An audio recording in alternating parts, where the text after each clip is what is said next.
seminars that fit in alongside the online learning. This will be one of the places that we deliver that. So that might make it possible for some people who might not otherwise be able to do it. Anyway, so leaflets at the back if you find that interesting. Okay, enough of that.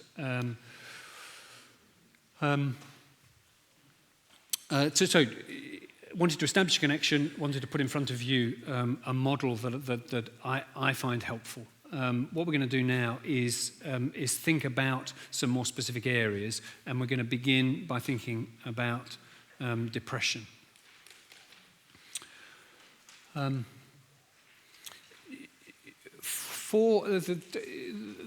Yes, I'm sorry, you're out of sync on the handout, so turn to handout 3. Mental health professionals tend to identify 4 sort of characteristic features of depression. Low mood is the obvious one, often associated with feelings of guilt or worthlessness. Life seems bleak, everything valueless and dead.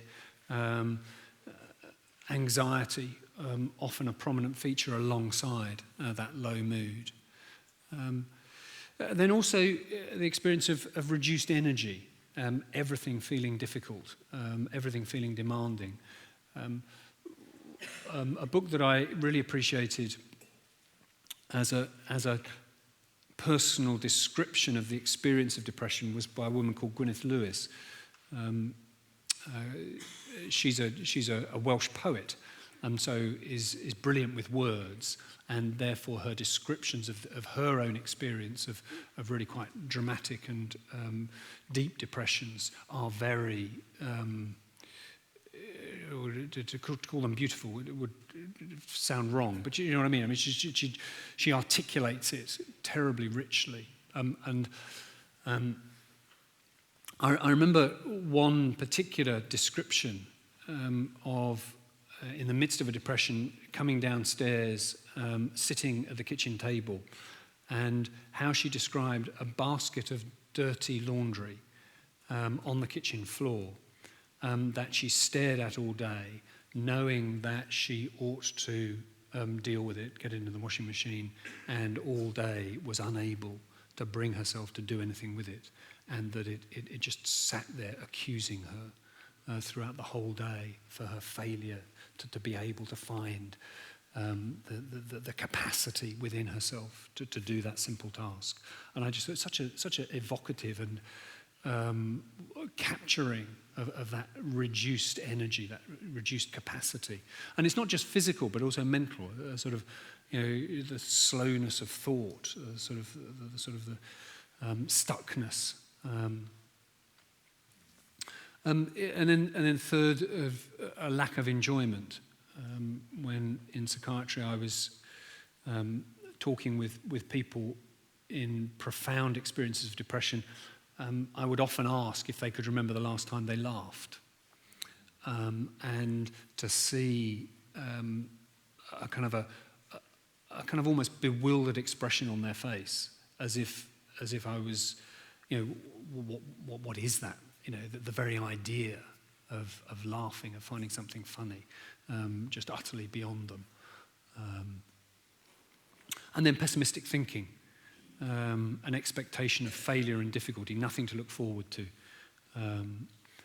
which at worst becomes suicidal in intensity.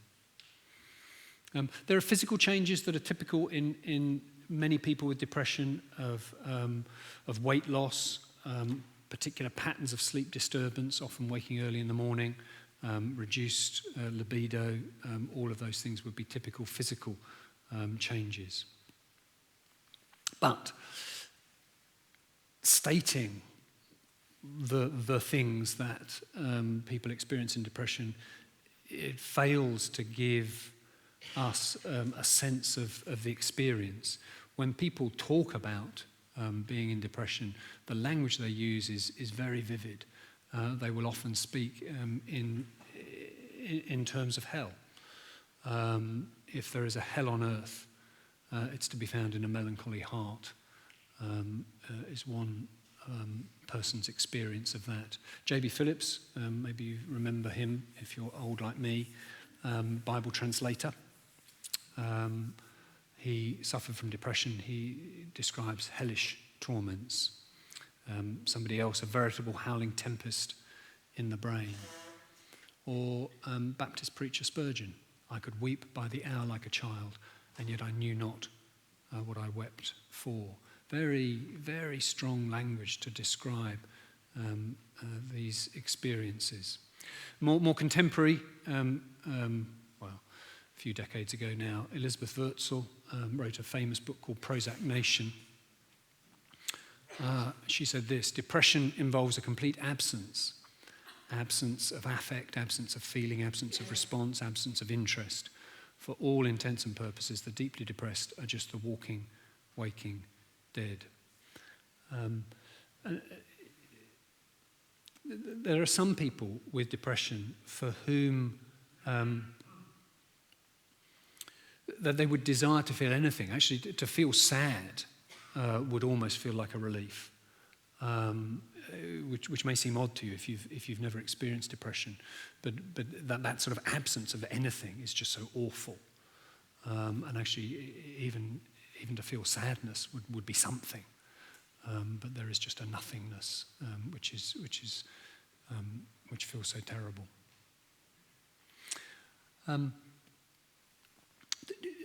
What I also want to try and convey, and it is really hard to convey the experience of depression if you've never known it, but what I also want to convey is that it varies hugely from person to person.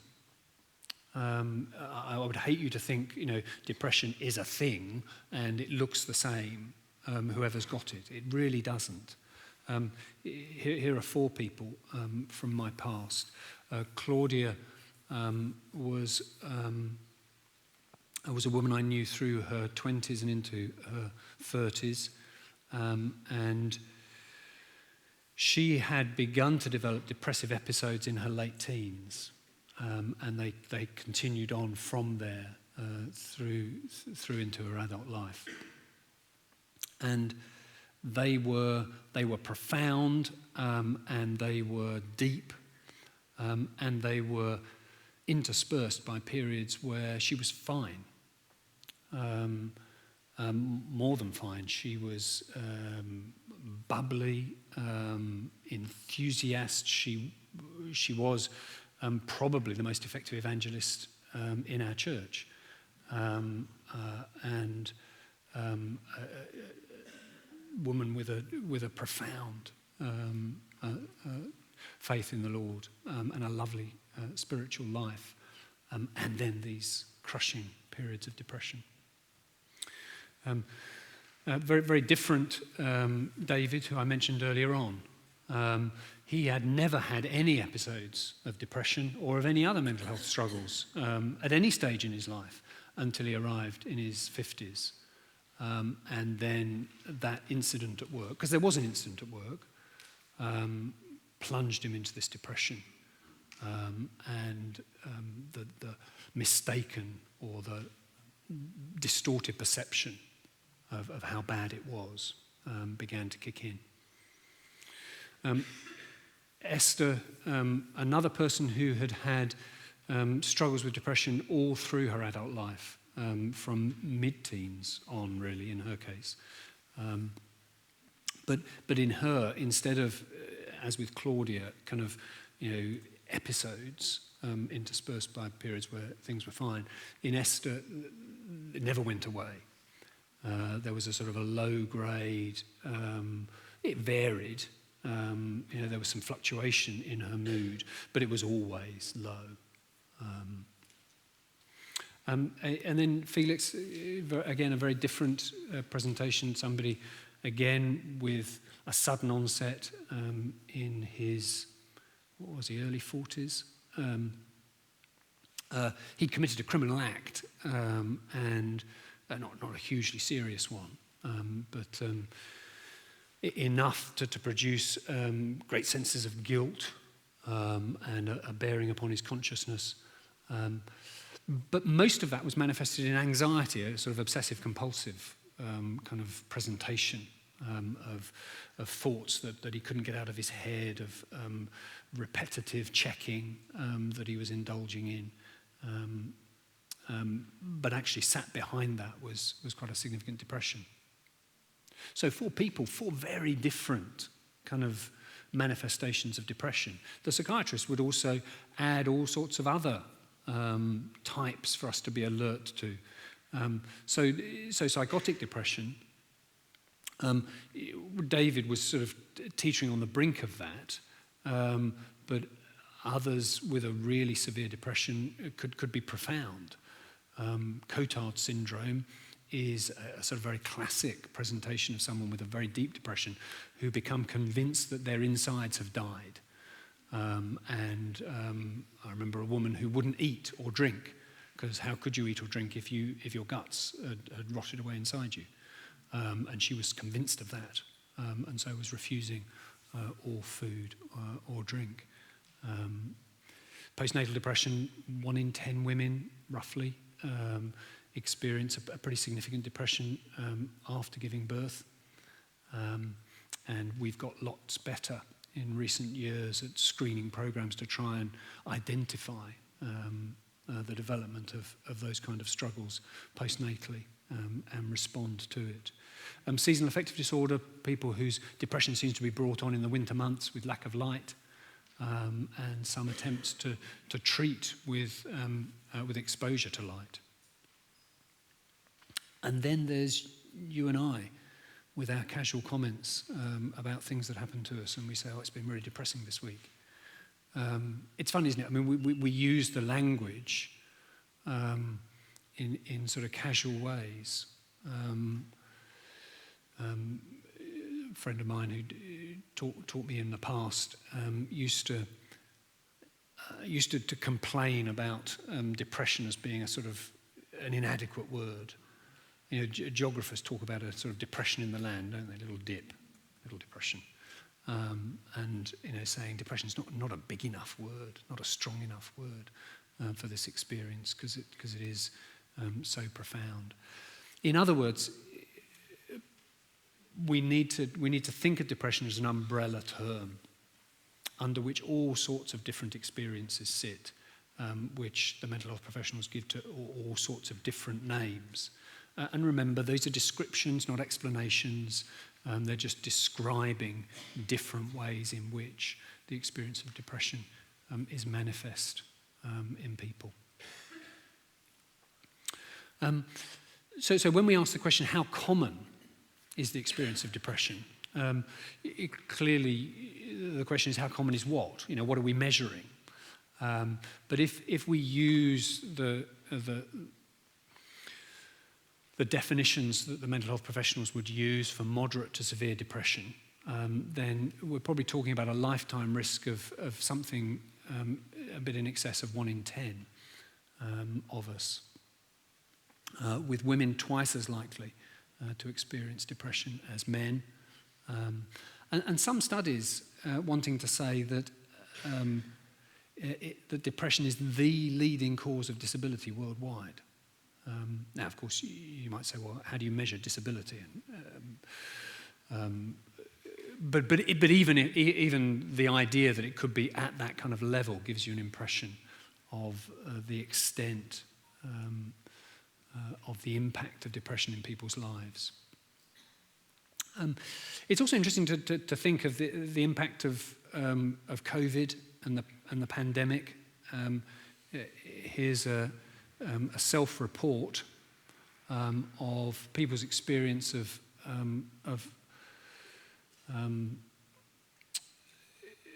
a self-report that would indicate a level of moderate to severe depression.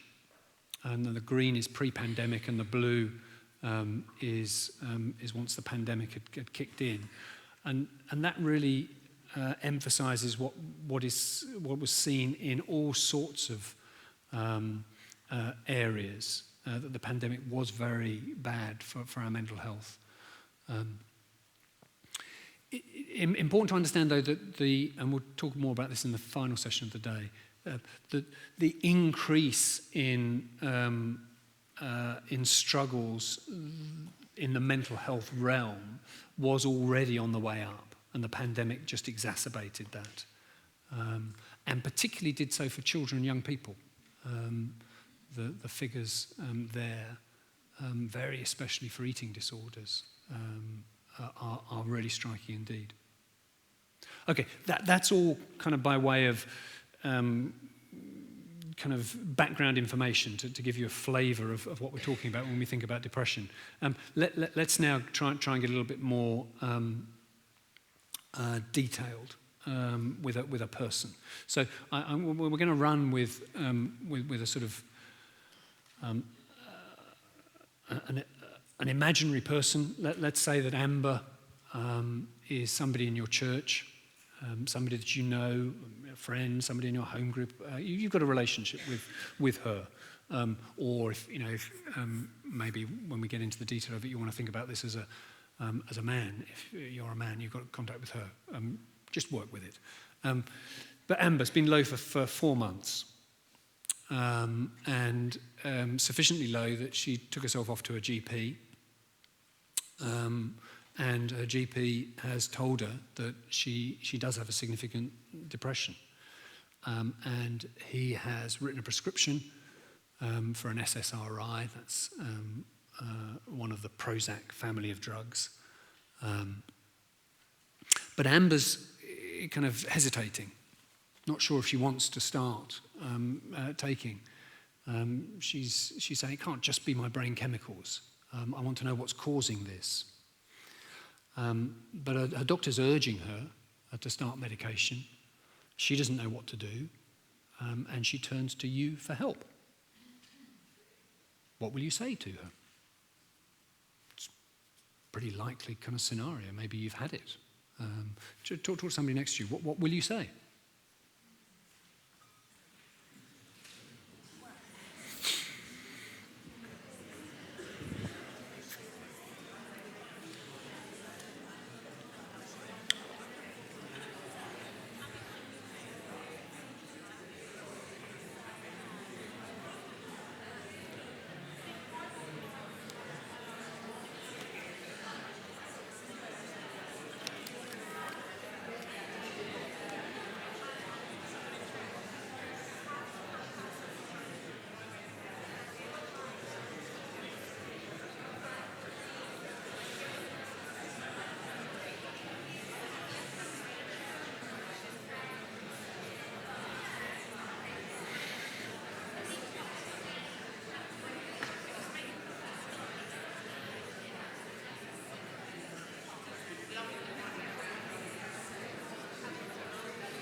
Okay, let me jump in.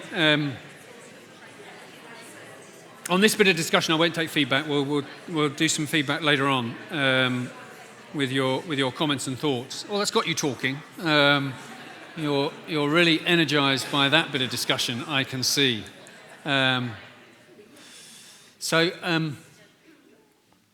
I mean, all sorts of directions. Your conversations could have gone in then. Mostly, though, I'm hoping that what you would say to Amber is, well, Amber, as it happens, I've just been on this marvellous team teaching day. And the guy there just gave us this fantastic model that was so brilliant. I need to share it with you. Well, jesting apart, this is what I would do if I was in conversation with Amber. I would use this model to have a conversation with her, because I find it helpful in being nuanced about what I want to say to her, to try and move her out of a kind of either-or mentality into a sort of a slightly more kind of flexible thinking in relation to the different things that may be at play and the different solutions that may be relevant. And we'll go on and talk more about some of those later on. But I think that's why this model is important to me. But let's say that Amber listens to you and she says, well, that's all well and good, but I've been doing my research. Did you know that the use of antidepressants is going through the roof? That over the last 30 years, the increase in use of antidepressants is astonishing in the UK. We are now at the point where 16%, that's 1 in 6 of us in the UK, are receiving a prescription for an antidepressant in a given year. Graphically, over even just the last, what's that? That's the last. That's a decade from 2007 to 2017. It's risen like that. And Amber says, in fact, I've read a book recently called Mind Fixers by Anne Harrington, and she's a Harvard professor of the history of science. And she has this to say: today one is hard-pressed to find anyone knowledgeable who believes that the so-called biological revolution of the 1980s made good on most or even any of its therapeutic and scientific promises. It's now increasingly clear to the general public that it overreached, overpromised, overdiagnosed, overmedicated, and compromised its principles.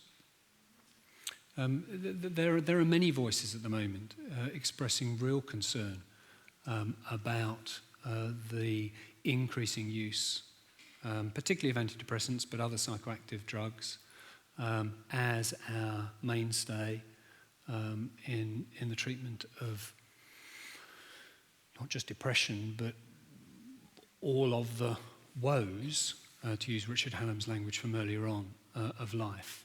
And that we have become a little bit sort of blinkered in our thinking about how we respond.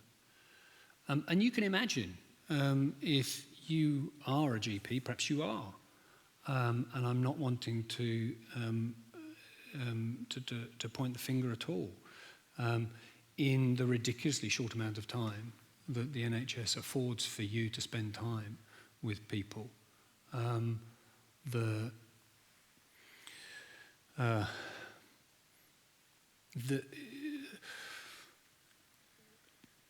possibility of offering something in the form of an antidepressant and the difficulty of finding many other things to offer in our current way of operating, and the volume, the number of people coming, just makes this very hard.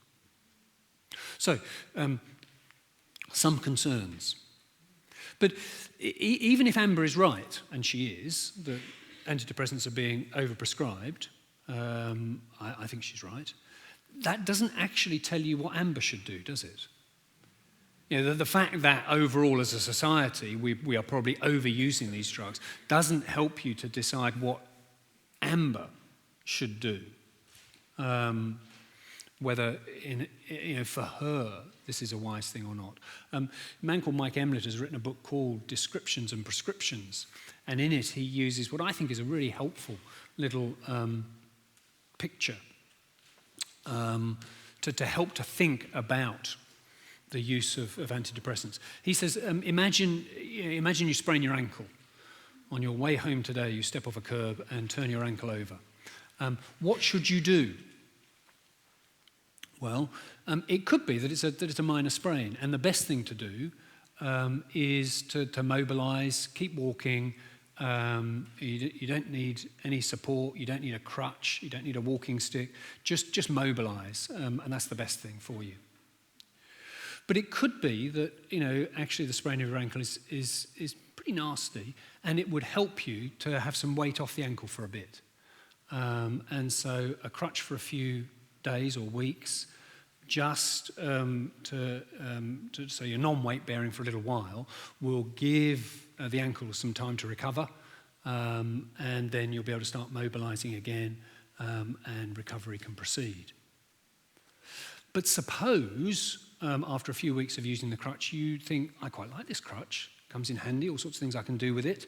And you don't want to let go of it. So you hang on to your crutch. Well, it could be that you go on using the crutch for longer than you should. And actually you arrive at the point where you are now it's not helping you, it's now hindering you. And you're letting your leg get weak by your failure to mobilize. You can imagine that scenario. Or it could be that actually you did a really lot of damage to your ankle. It's pretty serious, pretty severe. And you need this crutch long term, possibly for the rest of your life. You see the way that the analogy works.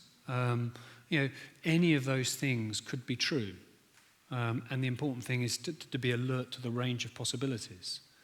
I think what I'd always want to say is, and the model helps us with that, to say it could be that the antidepressant will be a significant part of just helping you, providing some measure of support, raising your mood a little bit, because they do seem to do that, particularly in people who are more severely depressed, and provide the space with which you can start to do some good thinking.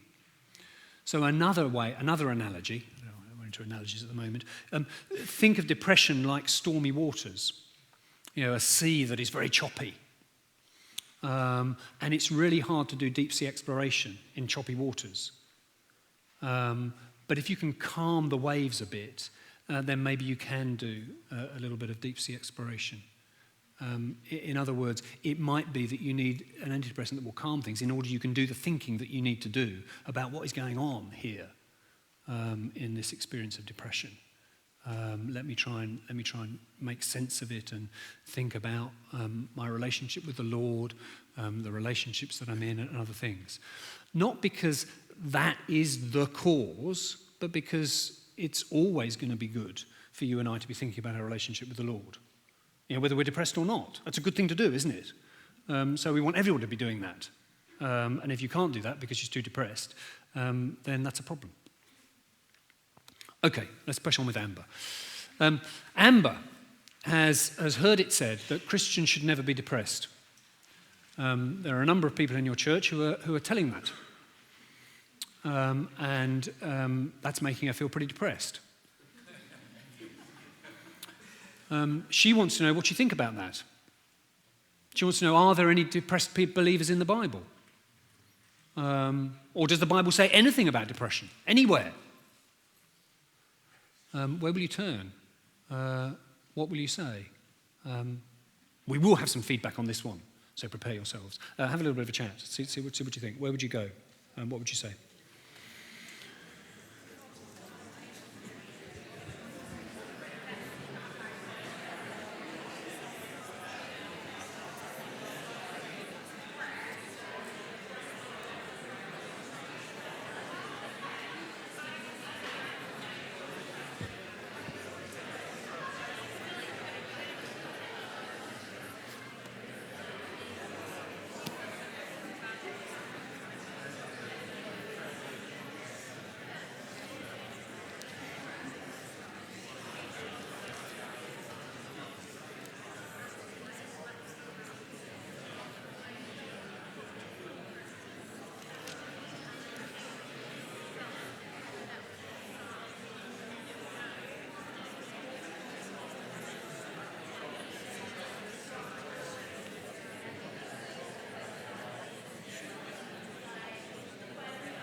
Okay, let's have some thoughts.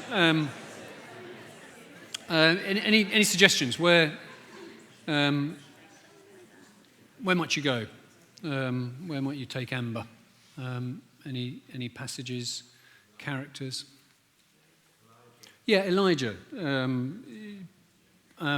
That's right. I guess you're thinking of the moment in the desert. Yeah, I've had enough. I'm the only one left. Let me die. Yeah. Anywhere else? Yeah. Psalm 88. There's no positive in there at all, is there? Indeed. Yeah. He just all the way through this. A lot of the Psalms, there's something at the end where there's a lift, recognition of God's power, but here it's just pouring out the Psalm. Yeah, it's an extraordinary lament psalm, and we'll reference that in a second. Thank you, Psalm 88. Yeah, other places. Job. Yeah, very clearly huge circumstances that have contributed to Job's misery, but the expression of his misery is abject, isn't it? I mean, again, I've got one or two quotes on the screen for that. Yes. Any other thoughts? Yeah. I thought a little bit about Cain, because he said, my punishment is more than I can bear. And then he went back, it says in Genesis 4, he went out from the Lord's presence and lived in the land of Nod, east of Eden. And that's kind of the last turning, or last connection with God that he has. And that made me feel really sad for him, because it's not an example of someone finding restoration or turning back to God. It's someone who's gone away from God. Yeah. Yes. Cain's misery in his condemnation, and yet there is grace extended to him in the midst of that, with the mark that God gives him to protect him from the full extent of the judgment. So it's there's a striking character. So there are places to go. Elijah, Job, we've talked about those, and I mean, as well as Psalm 88, I mean, all sorts of psalms actually. When you begin to look, I mean, as you mentioned, Psalm 88 is a lament that doesn't shift. Lots of those laments describe. I mean, I don't know if Job was depressed. I don't know if the psalmists who write the laments were depressed. I'm not claiming that. I'm just saying that in terms of the description of their experience, they provide words that are very, very much expressing the experience of depression. So Psalm 102, my days vanish like smoke, my bones burn like glowing embers. I mean, there's a physicality to the experience of depression. My heart is blighted and withered like grass. I forget to eat my food. Appetite is depressed in depression. I lie awake. I become like a bird alone on the roof. Sleep is hard in depression. So, I mean, many of the experiences are echoed in the experiences of the psalmists. The sense of withering away, the tearfulness, the sadness. And yes, the turning points. So in laments like 42 and 43, there is this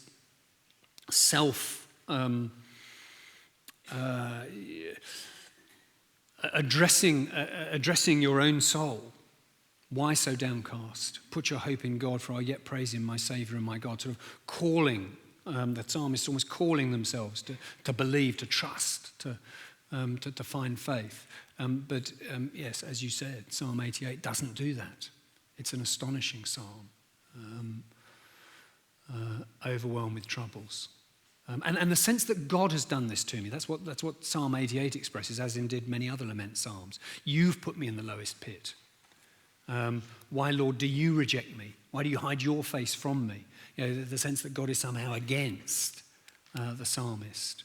And then ending with that tragic final line, darkness is my closest friend. So what do you do with a psalm like Psalm 88? Well, I think one of the things you do is say, why has God put this in the Bible? What's it here for? You can kind of get the other psalms, which do have the shift, and maybe they sort of provide you with the way out. But why Psalm 88? I've often thought about that. I preached on this psalm at the funeral of one of the 4 people that I mentioned to you earlier on, after they had taken their life by suicide. And one of the things that I wanted to say on that day is that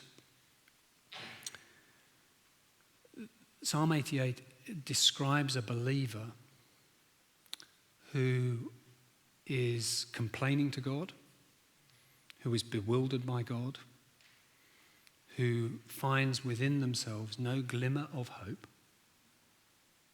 and yet they are still speaking to God. And I think that's the significant thing. Even in the complaint, even in the abject agony of the psalmist, and indeed in the experience of the worst of depression, there is enough faith to speak their complaint to someone, convinced that there is a God to be spoken to. And that sense, therefore, that depression and faith can coexist, even in the bleakest of depression, even in a depression that plunges you to the darkest, deepest despair. And indeed, in many ways, you think about it, how much of your Christian life is buoyed up by your feelings? Yeah, maybe you don't see yourself as a deeply emotional person, but I take it that we all noticed during COVID how miserable it was not being able to come together and sing. And the first Sunday that we were back and able to sing out loud, we all thought, this is marvellous. Even those of us who are sort of very British reserved. Even we allowed ourselves a little smile. And lots of things are good. We have a sense of God with us, a sense of God sort of nudging us on. Imagine the absence of all of that. No sense of God's comfort, no sense of God's presence with you, and still persevering in your discipleship. There's something heroic about that, isn't there? That you can see the way in which you could speak to somebody in the midst of their depression and help them to see that their clinging on is glorifying to the Lord. You can imagine that kind of a conversation with somebody. For sure, you press on and think about the presence of Christ, the comfort of Christ, the purposes of Christ, and we'll come to those in a bit. But important, I think, to affirm the precious nature of a faith that is still being expressed from the darkest of places.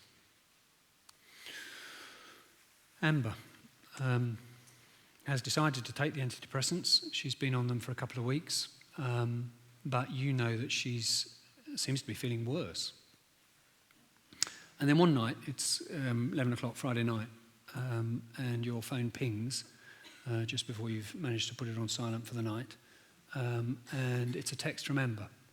Anxiety unbearable, hate this medication, hate this life, can't see the point. How are you going to respond to that? Quick bit of conversation.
Okay. Sorry, all of these bits of conversation would justify much longer periods, so forgive me for just giving you a little snatch. I appreciate you probably only just getting underway. But in another sense, I'm hoping that possibly that bit of conversation didn't need to be very long. Because I would be hoping that in one way or another you're texting straight back, I'm so sorry, stay there, I'm coming. Because I think it's really important whenever we think about depression that we need to think about risk. We need to be alert that in different ways depression can tip into very troubling and very dangerous places. Some of those would be the distorted beliefs that I talked about earlier on, or obsessive patterns, or addictive habits, use of alcohol, perhaps illicit drugs to try and find some relief. I think if those kind of things are kicking in, then most of us are thinking, oh gosh, I need to try and recruit some people who can help. But the one we're thinking about here with Amber is the risk of self-harm, which we must be alert to, and it must be in our minds whenever we're engaged with somebody with a significant level of depression.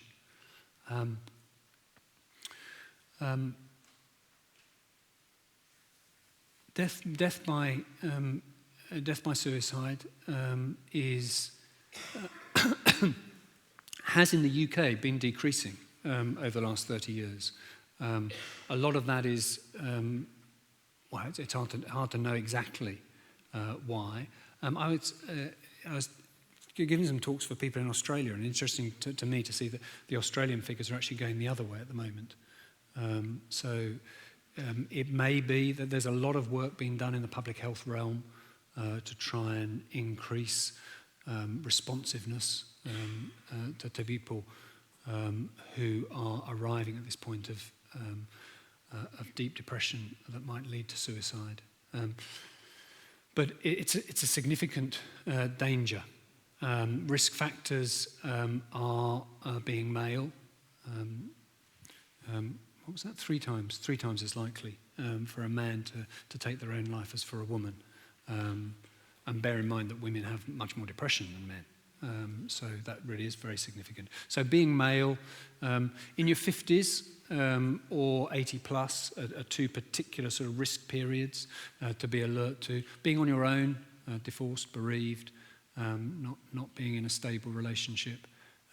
Coexisting mental health problems, I know that might sound a bit odd because we're talking about depression, but other problems, anxiety states or obsessional behaviour and other difficulties. Use of alcohol and other chronic health problems.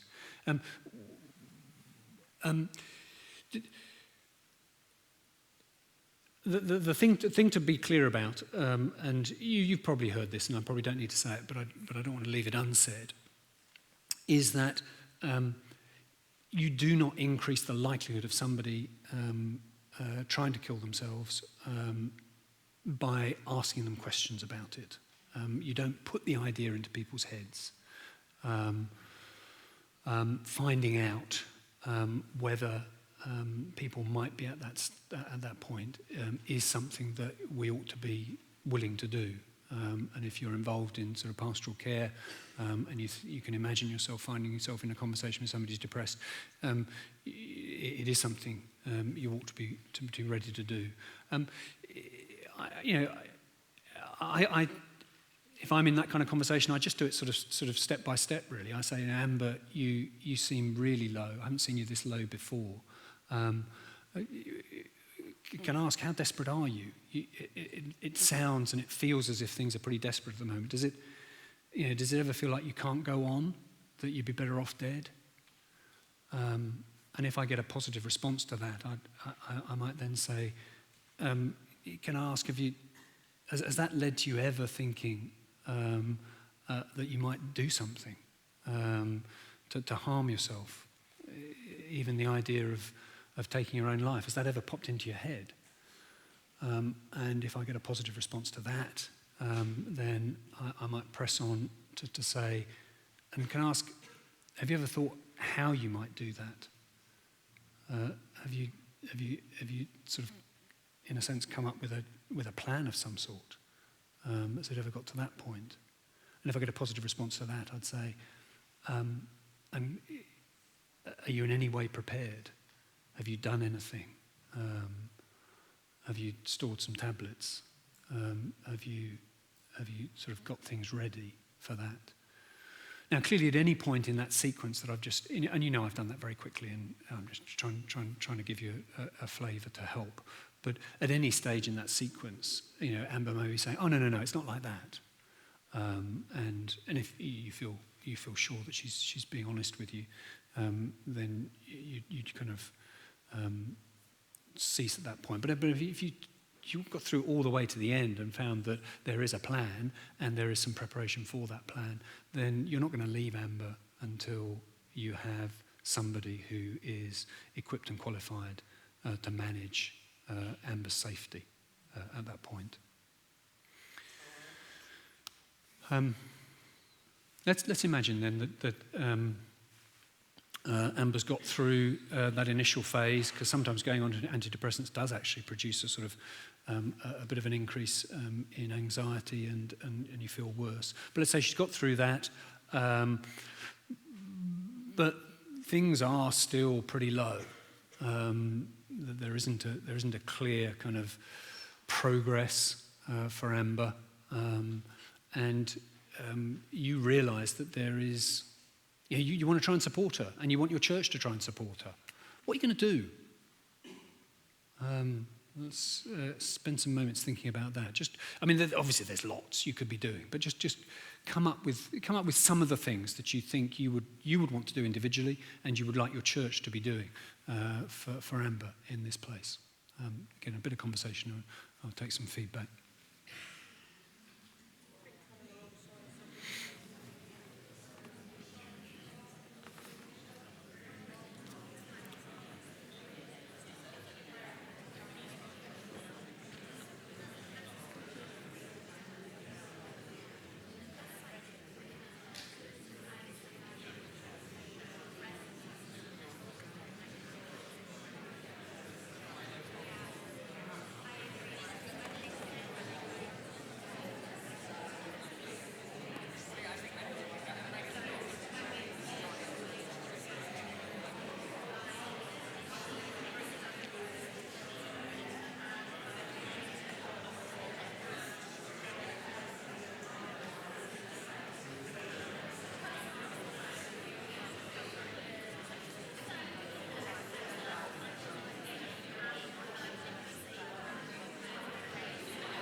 Of course, there's so many ways of approaching this, and so many things that may be buzzing through your mind. But let's just suggest some. Anyone want to sort of kick us off? Prayer, yeah, absolutely. To pray with her. Maybe you could get a group of people together and let, with Amber's permission, making sure that she's comfortable with that, and say, whether you do that without Amber or whether you do it with Amber or a bit of each. Yeah, thank you. Just walking alongside, and what might that, a little bit what that might look like. Being at the end of the phone, if they get to a point where it gets really, really bad, being available to go over and sit with them and just be with them. Yeah. If you're hurting, you just need to know you're not home. Yeah. So just being available, and there's that interesting. There's that important kind of balance, isn't there, between yes, making yourself available, but also stepping towards. Again,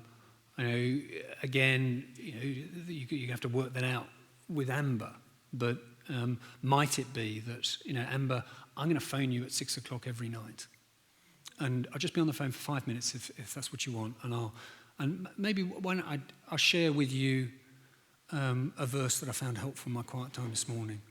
I'd just love to do that every day at 6 if you'd find that helpful.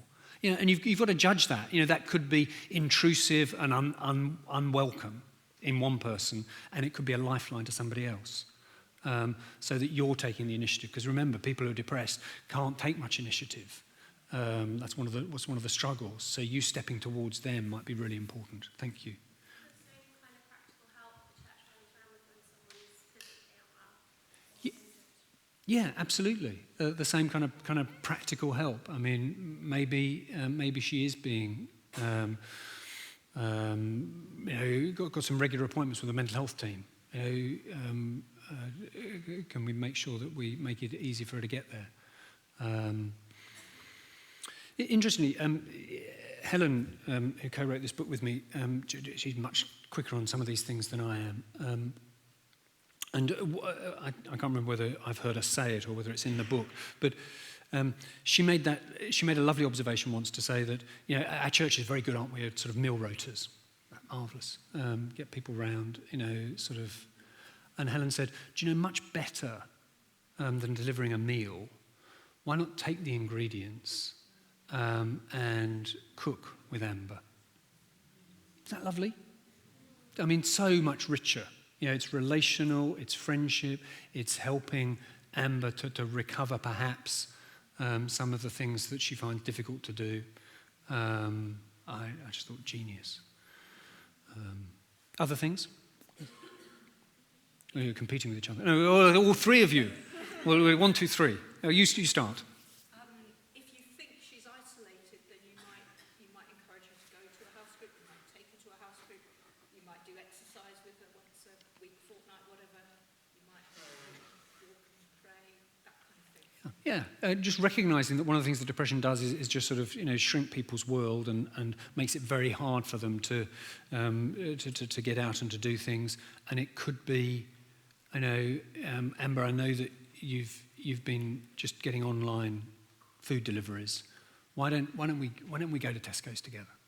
Even if it's only for 1 or 2 items. I think it'd be, what do you think? Would that be good? Would it be good just to get back into the habit of going out?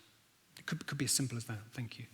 I was almost on the thing that people just explored, enjoying the ordinary with somebody, going for a walk, doing the shopping, going for coffee, or just enjoying, because depression can lead to such isolation and lack of activity, and just showing that you appreciate somebody enough to spend time with them, Yep.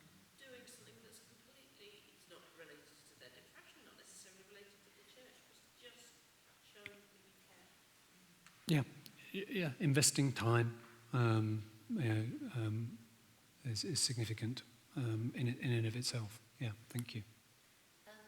I'd want to consider the possibility of suggesting a talking therapy, but not by means of offloading Amber onto a potential counsellor, being alongside her at the same time, but also consider the possibility that she may need further help through one of the talking therapies alongside the medication. Yeah. Thank you, Genevieve. I mean, So the idea of helping to facilitate some sort of context where Amber can think this through, talk it through with somebody. It may be that you know somebody who will do that from a very explicitly Christian perspective, and that will be marvellous. Or it may be you don't know anyone like that, and you can't find anyone like that. And so it is going to be a talking through that's being done in a secular, but as Genevieve has said, maybe you come alongside somebody to help them think about the talking therapy they're getting through a Christian lens simultaneously, which is often the way that you might do that. Yeah. Another way might be, again, not leaving them and putting Amber on someone else, but saying, is there anyone else that's talking through as well as me? And being like, okay, if she's not talking to Jesus about this as well, then you might be the only person that has. And so making sure you're not the only one, you're not the saviour to her, or you're becoming someone she's reliant upon solely for God. Yes, and perhaps it may be that some of us are here today because we love being saviours, and we need to be alert to that danger in ourselves. That can get in the way of us helpfully expanding the number of people who are supporting and caring for Amber. Again, carefully done alongside her and with her. But yeah, no, really helpful. Thank you. We're just going to have one more, and then yeah. Yeah, yeah. Yes. Yes, and absolutely. So the recognising the things you can do and the things you can't do, and also helpfully, actually, thinking of the Good Samaritan, recognising that some of the things that might be needed are very physical. Kind of exercise, good diet, sleep. Can we encourage those kind of things in Amber? Think through ways in which those sort of healthy patterns, which we know are really helpful in depression, could be part of it. Go on, Helen, one more. I was just going to say, along the physical, just getting alongside the health of my experience with depression is often cannot make decisions or they really struggle. So it could be really simple, like, they stay in bed because they can't decide what to wear. Yeah. Or they don't eat because they can't decide what to eat. So just those simple questions, or you help them to make that decision or make it for them. Yeah. Have Weetabix rather than cornflakes today, or might you put them in your pink gym jams rather than your purple ones, But something really simple like that can be hugely Yeah. Easy to underestimate just how stuck some people. And remember, we're talking generalities here, and different people's depression is very different. Simply to listen, just to be convinced. I mean, various people have made comments emphasising just how lonely and isolating the experience of depression can be. And to have somebody who takes the time to carefully listen is really significant. And if you listen really carefully, then you become more able to think with Amber about some of the things that God might say to her. And by contrast, if you don't take the time to listen carefully, the things that you may say may come across rather thin. So you can imagine, can't you, that Amber might say to you, I feel so very lost. And you say, Amber, Jesus came to seek and to save the lost. And Amber says, well, yeah, I know that, but I did, everything just seems so hopeless. And you say, yeah, but in his great mercy, he's given us new birth into a living hope, Amber. And Amber says, yeah, no, I know that too, but I feel guilty all the time. I just feel guilty day after day. And you say, Amber, there is no condemnation for those who are in Christ Jesus. And Amber says, I know that too. And she says, and the other thing is that I'm finding you really rather irritating at the moment.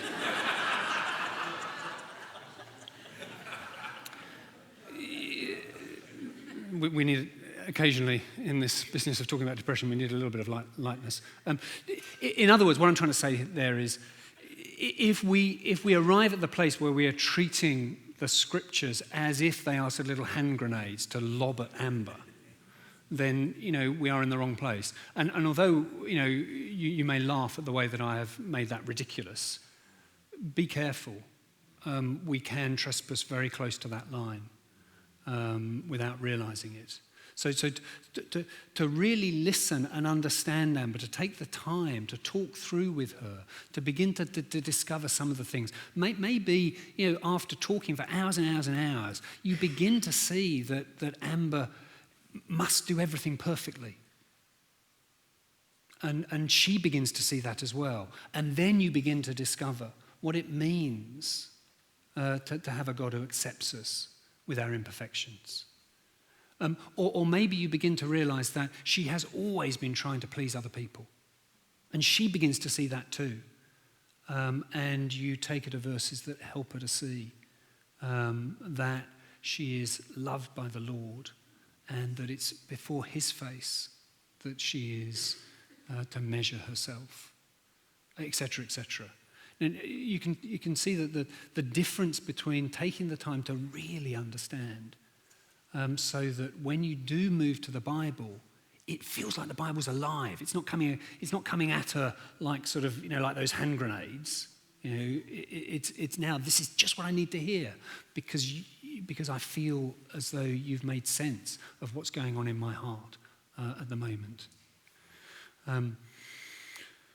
We talked about some of these other things. Encouraging exercise, we've done that. Helping Amber get to church. I mean, that could be really important. Amber, I know it's been really hard to get to church.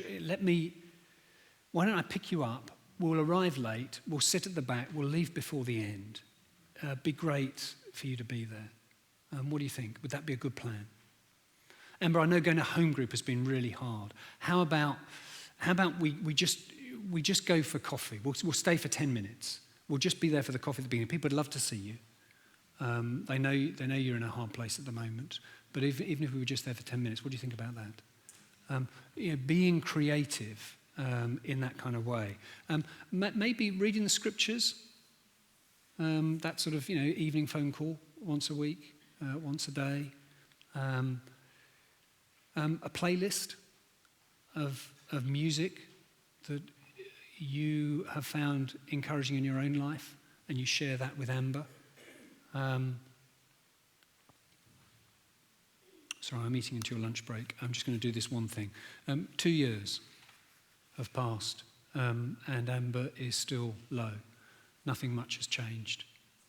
It's not a crisis anymore. It does just feel stuck. What could you do? Well, you're going to go on praying. And I think the last thing I want to say, I'm doing this quickly just because we do need to go to lunch, but the last thing I want to say is that one of our errors is I think that when people are struggling with a mental health problem, we all too often kind of think, okay, well, we need this person to get better, and then they can get involved in the church again. Instead of having a mindset that says some people do live with some kind of a mental health struggle. And our question is, how can they be a loved and involved and active part of our church family in the midst of that? And that may require some creativity, and it may require quite a bit of support, but finding that. Otherwise, we fall into the trap of thinking, you have to be better in order to be involved in our church family. I haven't left any time for questions or comments, but forgive me, we need to stop.